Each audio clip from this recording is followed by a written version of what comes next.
Hello সময়তল দর্শক শ্রোতা, সবাইকে জানাচ্ছি আন্তরিক শুভেচ্ছা। আর আমি আছি আপনার সাথে মির হোসেন মুরাদ। আর সেই সাথে আজকে চলে আসছি চাইনিজ গার্ডেনের ঠিক পাশে। এটা বাচ্চাদের একটা প্লে গ্রাউন্ড।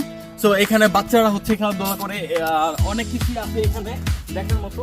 আর সবচেয়ে বেশি যে জিনিসটা আমার কাছে ভালো লাগছে সেটা হচ্ছে এখানে দোলনা। একটু এদিকে দেখাই। তো দোলনাগুলো হচ্ছে এরকম। তো আপনি এখানে তো জায়গাটা অসম্ভব লেভেলের সুন্দর।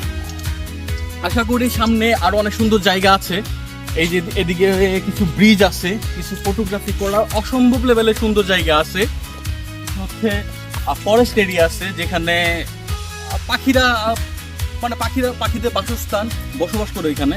তো অনেক সুন্দর জায়গা। তবে আরেকটা জিনিস, আসার আগে অবশ্যই মিনারেল ওয়াটার পানি নিয়ে আসবেন। একটা ক্যাব হলে ভালো হয়, তাহলে সান পাওয়ার থেকে হচ্ছে বাঁচতে পারবেন। আর সাথে হচ্ছে একটা গ্লাস।